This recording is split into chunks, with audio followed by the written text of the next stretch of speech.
নমস্কার বন্ধুগণ, পূর্বে আমি আপনাদের শ্রীমদ্ ভগবদ গীতার দ্বিতীয় অধ্যায় সাংখ্যযোগের 15টি শ্লোক বিশ্লেষণ করেছিলাম। সেখানে আমি বলেছিলাম যে শ্রীকৃষ্ণ অর্জুনকে বলছেন আত্মা অবিনশ্বর। আত্মার শীত, উষ্ণ, সুখ, দুঃখ কিছুই অনুভূত হয় না। সেরকমই তুমি যখন সুখ দুঃখে অবিচলিত থাকবে তখনই তুমি অমৃত লাভ করবে। আজ আবার 16 থেকে শুরু করছি।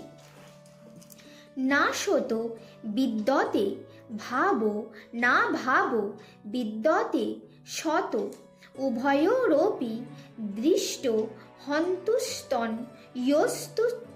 ইয়স্তুত্ব দর্শিভি।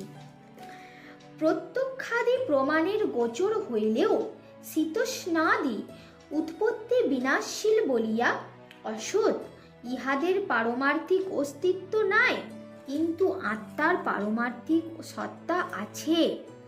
অজ্ঞদের অভিজ্ঞাত হইলেও আত্মার কখনো অনস্তিত্ব হয় না। তত্ত্বদর্শীগণ সৎ ও অসৎ উভয়ের যথার্থ স্বরূপ উপলব্ধি করিয়াছেন। শ্রীকৃষ্ণ এরপরে সৎ বস্তুর মানে আত্মার স্বরূপ বর্ণনা করিতেছেন।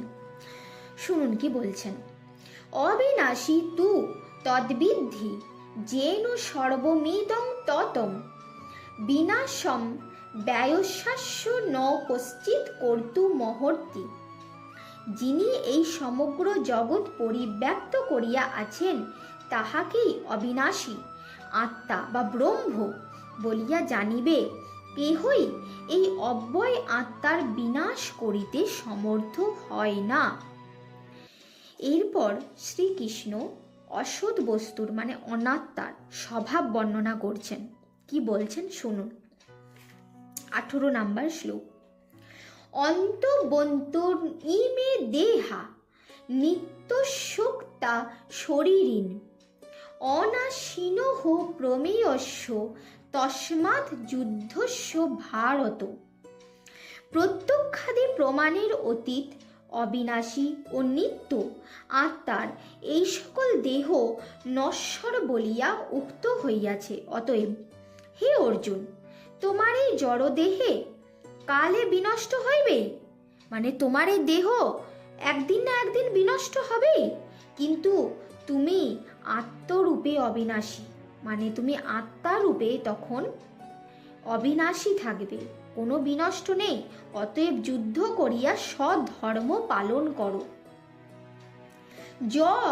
এইনং ব্যক্তি হন্তারং যশ্চৈনং মন্যতে হতম উভৌ তৌ ন বীজা নিত নায়ং হন্তি ন হন্যতে।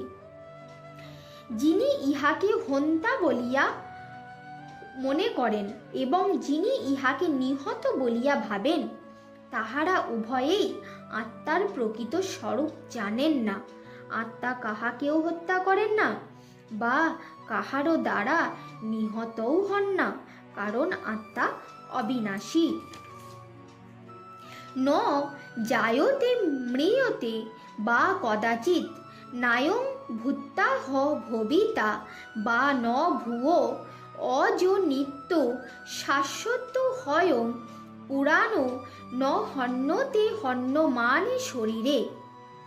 এই আত্মা কখনো জাত বা মৃত হন না, কারণ পূর্বে না থাকিয়াও পরে বিদ্যমান হওয়ার নাম জন্ম, আর পূর্বে থাকিয়া পরে না থাকার নাম মৃত্যু।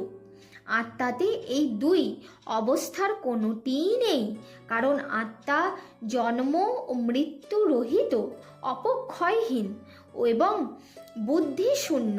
শরীর নষ্ট হইলেও আত্মা বিনষ্ট হন না। এর মানে হলো আত্মার কোনোদিন জন্মেও নেই, মৃত্যুও নেই।